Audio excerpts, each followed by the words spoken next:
Une lettre ouverte s'adresse à quelqu'un. Quand on écrit une lettre, on s'adresse à quelqu'un.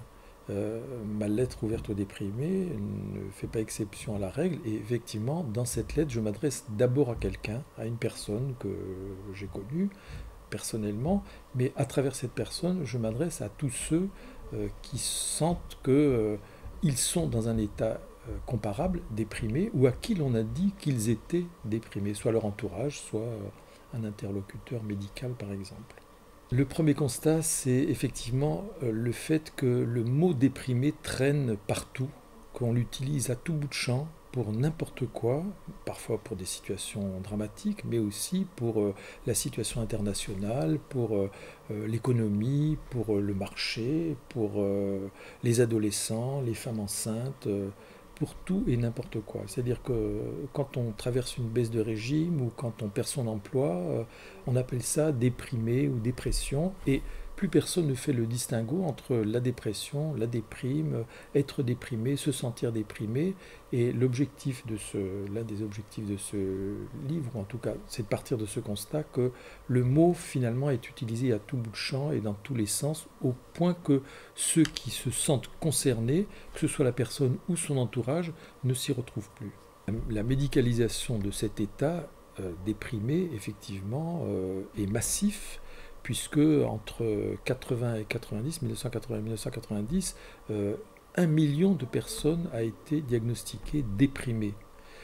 Quand je dis diagnostiquées, c'est bien que la médecine a décrété que ces personnes étaient atteintes d'une maladie que la médecine appelait dépression. Donc il y a une inflation de la maladie dépression, avec un trait d'union, maladie-dépression, mais avec ce qui va avec. C'est-à-dire, il ne suffit pas de dire que le constat c'est qu'on fait de la dépression une maladie, il faut en voir les conséquences. Et les conséquences, c'est ce que vous avez dit, c'est-à-dire la médicalisation, autrement dit, la réponse à la dépression étant le médicament. Et cette médicalisation fait que la France a été placée, même si elle ne l'est plus tout à fait, a été placée comme championne d'Europe de la consommation des antidépresseurs. Donc, dire de la dépression que c'est une maladie, ça a des conséquences. L'objectif, c'est d'ouvrir l'angle, d'agrandir l'angle et de dire aux personnes qui sont déprimées ou à leur entourage, j'insiste bien sur le fait que le livre peut concerner aussi l'entourage des personnes déprimées, l'angle médical n'est pas le seul angle avec lequel on peut aborder la dépression. On peut même dire que la médecine a forcé un peu le trait et essayé à tout prix de voir dans le cerveau la cause de la dépression. Or, aujourd'hui, en tout cas, ça n'a jamais été démontré, ça n'a jamais pu être démontré. Autrement dit, la piste dépression égale maladie par la médecine étant, sinon refermée, tout au moins resserrée.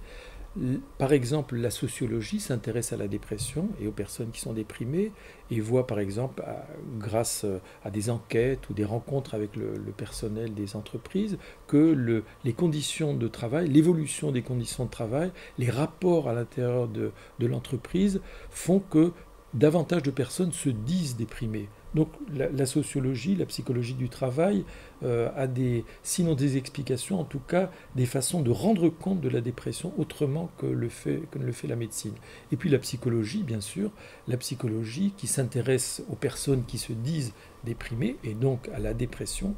Et la psychologie, ce qui la caractérise, c'est vis-à-vis de quelqu'un qui est déprimé, d'intégrer l'ensemble de son histoire, non pas en faisant remonter la cause de la dépression dans l'enfance, mais en montrant que les personnes qui sont déprimées trouvent des racines de cet état déprimé dans leur histoire, et que surtout, ce que la psychologie fait entendre, c'est qu'il s'agit d'un état, et comme il s'agit d'un état psychologique, cet état a un début et une fin, que ce soit dans l'enfance, que ce soit l'adolescence, que ce soit l'âge adulte, ou même chez les sujets âgés, l'état déprimé, il commence et puis il s'arrête. Et la plupart du temps, il s'arrête même naturellement.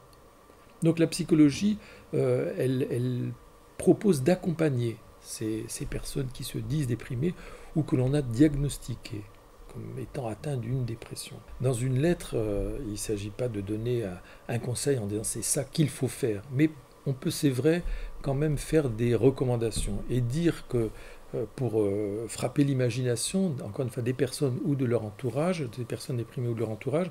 On peut leur dire que lorsqu'ils sont atteints d'une rage de dents, il n'y a pas d'autre façon d'affronter cette douleur que le dentiste. Il faut s'en remettre aux mains d'un spécialiste. Mais quand on est dans un état déprimé ou qu'on se sent frappé par la dépression, il n'y a pas qu'un seul passage et il n'y a pas de spécialiste de la dépression.